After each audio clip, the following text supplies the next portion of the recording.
this is what we did. We're starting out with a new kind of t-test, although it still is a one sample t-test for means.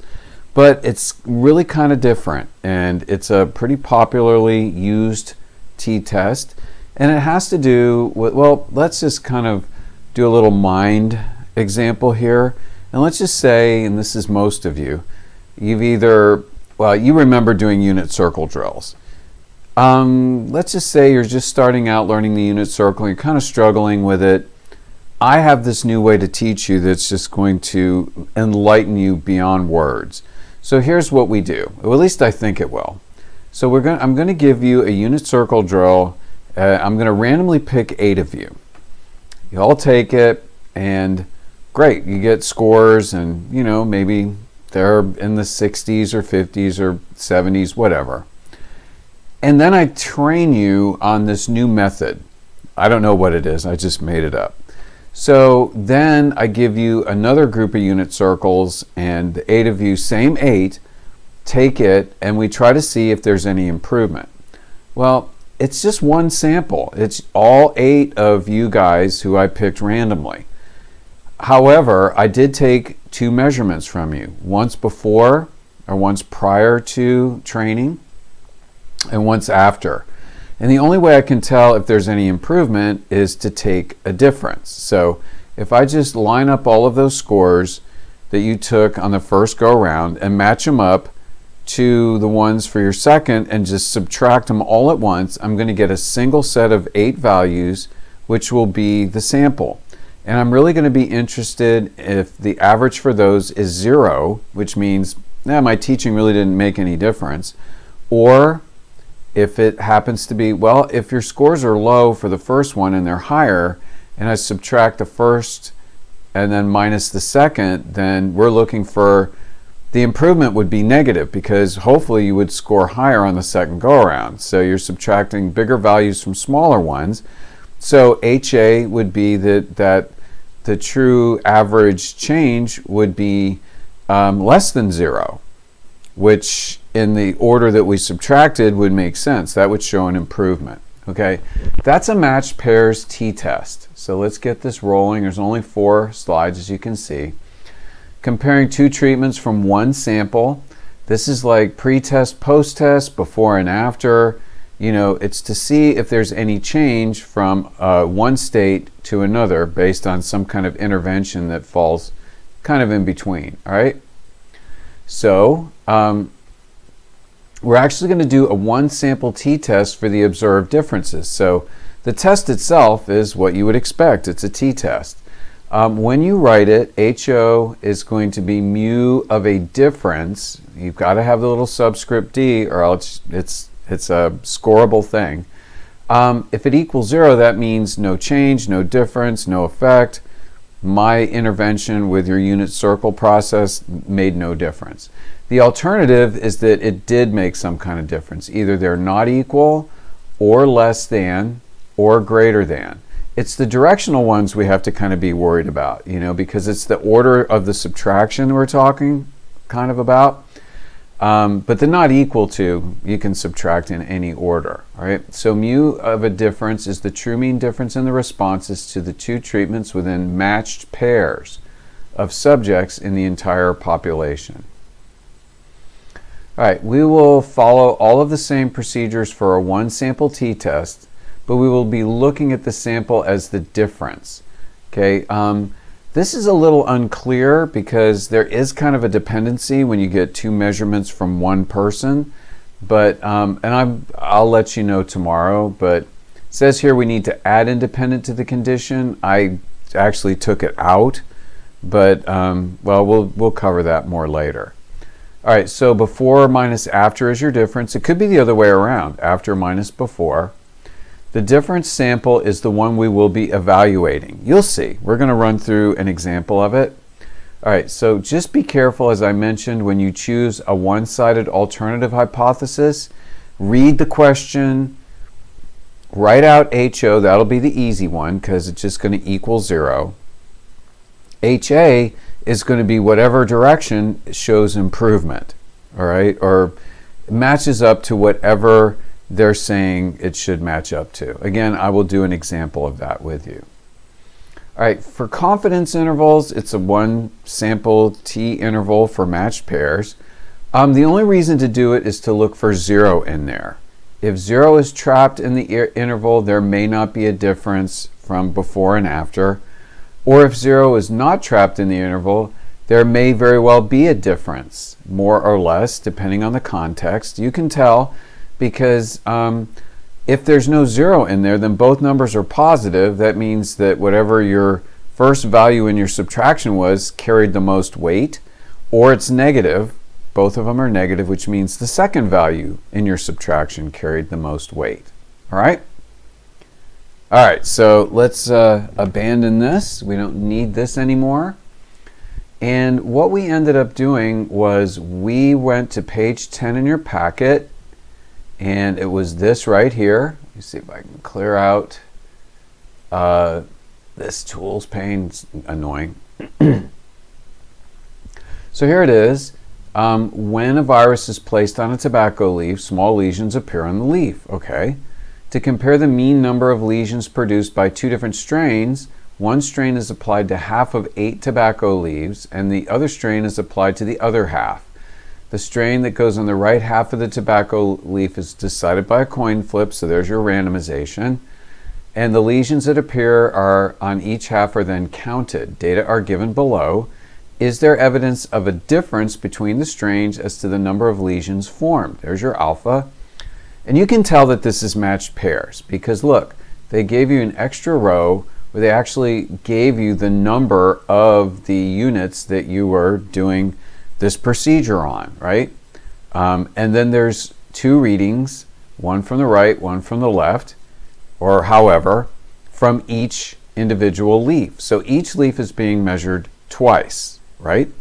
So bingo, there it is. There's 2 measurements per leaf.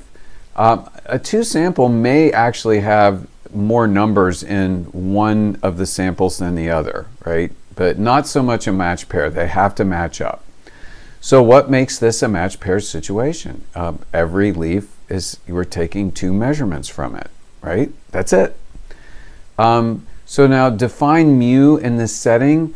I am not going to write this all out, but I will switch back and forth because here is my write-up. Now for starters, I used to demand back in the day that kids write out the dependent variable because the dependent variable is that variable which you're getting your pairs of observations from, right? So the leaves that receive the treatment are what we're going to get our numbers from. College Board does not require that. So all I have it here is just to emphasize that there is a dependency, and then if you don't put it down in your write-ups, okay, that'll work. Now, when you define your mu of a difference, you need the little subscript d. If you don't, then you're not really telling the reader what sort of a process or a procedure you're doing, all right? So mu of a difference is the average difference between virus strains as to the number of lesions formed. All right, so that's important. Defining mu, and you can pause this and write this out yourself. This is actually problem number 1 of your homework. So yay, don't need to do any homework, or at least not for this one. HO is that the intervention, that there's no difference between the 2 virus strains as far as number of lesions produced. So the average difference is just going to be 0. So remember, no effect, no change, no impact. All right, since what we were asked for was, is there a difference? Well, that's not directional. So HA, mu of a difference, does not equal 0. Okay. State your hypothesis. We just did that. State the necessary assumptions. All right, SRS is given. That's because they randomly allocated to the right side of the leaf by a coin flip. I don't know, 8? N is 8. That's pretty small. Why couldn't they have done 22 more and, set us up for the central limit theorem? But they didn't. So there's way, way more tobacco leaves out there. So the population is at least 10 times the sample size. And now the normality, remember, we're less than 15 for N. So we need to be very, very picky and very detailed with our analysis for the normal condition. So here is what we need to do, all right? So we need to, and you ought to do this too. I left out one thing. Let me put it in here. All right, I need you to put X, Y, and Z up here to name your lists. And then under X, put your values. Let's see if I can show you. Put your topmost row values. I know this is horizontal and I'm asking you to do it vertically. We can handle it. And then the bottom row goes with Y. But just make sure the pairing stays the same, because if it doesn't, everything is like no good. So do that. Hit pause maybe. All right, so we have the data that was given to us, but we are not going to do our test off of either of these. What we are going to do is go up here. Remember, this is Z. And this is your formula field. So put equals, and let's just do X minus Y. Now, when I hit enter, it's going to ask me if this is a column reference or a variable reference, and it's going to do it for both. So see? Well, X is a variable.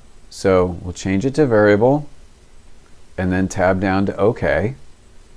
And now it's asking the same thing for Y. So right arrow, pick variable, hit enter, tab down to OK, and hit enter. Now we should be good. All right, this is our actual data set that we're going to work on when we run our test of significance. For all practical purposes, you could just delete these two columns. Now don't do it, because this number is linked to these two, and if you delete one of them, you'll get an error. So yeah, okay. But you were not working on these. So what we need to do is create a box plot for these 13 to look for outliers, because with a sample as small as what we have, then we're really looking for outliers. So go to your home screen and scoot one over to here. That's where your stat graphs are. And we want the variable Z. Okay, automatically we've got a problem. See how far away this is from all the other ones? All right, so when we do, let's see, menu and plot type and box plot, yeah, outlier. Big time outlier. That is a violation of assumptions. You can't delete it. You can't change it. It is what it is. And it's just going to be something we'll have to power through and then list as a limitation at the end. All right. Now, if you don't have an outlier and you're seeing a skew, even if it's fairly pronounced, go with it. Remember, your T procedures are robust to violations of normality. So the only thing that we're not going to really accept are outliers, because an outlier represents a skew that's so bad that the value that would create the skew is just going to make this beyond normal. Okay? So I'm going to scoot this down. And so when we state the assumptions, normality of the sampling distribution is violated by an outlier. I just put an asterisk there to remind me I've got to put that as a limitation. All right? But we're going to just do the test anyway. So earlier today, during 2.5, I looked up matched pairs on the College Board site, and I found a problem off an old exam. And they said we have to either write the t-value using the formula, or we just name the test. I'm naming the test. I don't want to memorize all these formulas. So these are results for a matched pairs t-test for means, and I'll show you where these come from. All right, so go to home, scoot over to a calculator page, and hit enter. And we want all three pages linked, right? So menu, statistics, stat tests, come on, and t-tests. Now we have data in lists, so we're not going to change it to stats. Now you can do a matched pairs t-test with just summary numbers, like the mean of the differences, or the x bar of the differences rather, the standard deviation of the differences. We can do it just from the stats, but we do have this in data, so don't change that. Just tab to OK. Mu naught was 0. the list that we were using was, well, let's see what we have. Z, right? Frequency, keep that at 1. And we were doing not equal. So there's no reason to change that. So scoot down to OK, hit enter. And we need to record T and P value, and degrees of freedom, 1 less than 8. So I did that right there. So T is 2.6253. That's pretty far away from, the mean. P is below 0.5, so we're going to reject. There's degrees of freedom. So since P is less than alpha, the results are significant, and we reject HO. And then just put it into words that people can understand as far as the actual question. There is sufficient evidence that there may be a difference in the number of lesions formed by the 2 viruses. It didn't ask us about which do you think is more, which do you think is less. I just wanted to know a difference. So don't go crazy with it. We're basically done, except I wasn't happy about this normality problem. So I did write there are violations of assumptions, so this result may be invalid. But overall, there's not a whole lot of writing. You don't really have to do this up here, and everything kind of falls out. So pause this and copy this down. But I am going to move forward with this. All right, so we're pretty much done with that. We did number 1. What I want to do is move to number 2. So I did do that on something that I can write on. So I'm going to close these out, and I'm going to open up, let's see, this. Okay, so same thing, only I can write on it. I am not doing problem number 2 for you. You can do problem number 2 yourself. Forget the page 12. This is just an old packet that I got this from. And yeah, so this is page 10. Okay, but we can at least get the setup going on this one. So a team of heart surgeons, they know that patients who undergo corrective heart surgery, which is pretty intense, have a dangerous buildup of anxiety before their procedures. So they get the staff psychiatrist at the hospital, and he starts a new counseling program to address patient anxiety. Now he administers a test, or she, of anxiety to the patients who know they're going to undergo heart surgery. And they do have tests like this. They have, indices that can actually measure these things and put a number on them. And then each patient participates in a series of counseling sessions. At the end of the sessions, each patient is retested to determine anxiety level. So here's the data. And again, they've got each patient individually numbered, and each one is measured twice. So it's a matched pairs situation. So when you go to write this, well, what do they want? From the data, can we find evidence that counseling reduces anxiety? Okay? Well, you know what? That is directional. And we can just go ahead and always just start with HO, right? And that's just mu of a difference is going to equal 0. I guess these should be 2. It should be a colon, okay? Yeah, so what we're just saying here is the counseling was a no-go. Didn't help, right? But what about for HA? This is going to be the key to getting this right, okay? Mu of a difference, and let's just think about it. The scores prior to counseling, we would assume they would be fairly high, right? Because these people are kind of freaked out because they're going to get some sort of serious intervention, all right? So we'll call that X, we'll call this Y. All right, so here we're saying that the counseling didn't work. What if it does, all right? Would you expect these scores to surpass the ones in the prior, or should they be lower, right? Well, those actually should be less. That is, if the whole thing works. So if we just subtract in the order of X minus Y, that's going to be high minus low. And we should expect that if, these numbers in the bottom row are typically less than the ones in the top, maybe not all of them, but the most of them are, we would expect on average to get something positive, right? So that's saying that mu of a difference should be greater than 0. Do you follow that? Yeah, and you can switch the order here, do low minus high, but then you're going to have to go and do less than, because that would be the only thing that would make sense. Now suppose you have high minus low and you have less than, which is in contradiction. You're going to find out right away because your p-value is going to be ginormous, like 0.9, something like that. Anything beyond 0.5, look over your arrangement. Make sure it makes sense because it might not, all right? And it's a pretty good indication that yours doesn't if your p-value is super big, all right?